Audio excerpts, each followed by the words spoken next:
আমাদের কাছে পেশেন্ট আসেন, ডাক্তার কানে কম শুনছি। আচ্ছা, আর বলে কানের থেকে রস পড়ছে। কতদিন ধরে? তা হলো 2-3 বছর। তারপরে চিকিৎসা করলাম, কিছু হলো না, লাভ হলো না। না, আবার পড়ছে। ওয়েদার চেঞ্জ হলেই পড়ে, বর্ষা আসলে পড়ে, কানটা একটু খুঁচকে দিয়ে পড়ে পড়ে, কানটা মিসমিস করে, শুনতে কম পায়, এই চলে। দেখা যায় এরকম পেশেন্টদের ম্যাক্সিমামই কানের পর্দা বা ইয়ার ড্রাম, টিম্প্যানি মেমব্রেন যাকে বলে, ফুটো থাকে। মানে দীর্ঘদিন ইনফেকশনের জন্যে সেটি ফুটো হয়ে গেছে। এক্ষেত্রে আমরা কি করি, যে আগে ইনফেকশনটি কমাই, তারপরে তাকে কিছু টেস্ট করে দেখে নিই যে আর কোনো গুরুতর প্রবলেম আছে কি না রিগার্ডিং এই কান।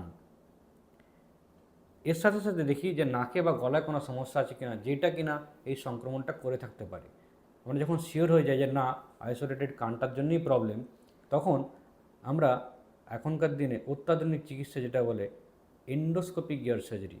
আগে হতো মাইক্রোস্কোপিক সার্জারি, মানে কানের পিছনে কেটে সেই পর্দার যে লিক আছে বা ফুটো আছে সেটাকে ব্যবস্থা করা। এখন এন্ডোস্কোপিক ইয়ার সার্জারি, মানে কান না কেটে সব কানের ভেতর দিক দিয়ে ক্যামেরা ঢুকিয়ে একটা পর্দাটাকে নতুন করে প্রতিস্থাপন করা, সেটাকে বলে এন্ডোস্কোপিক ইয়ার সার্জারি। এটা করলে আরও তাড়াতাড়ি পেশেন্টদের পর্দা জুড়ে যায় এবং তারা দ্রুত সুস্থ হয়ে যান।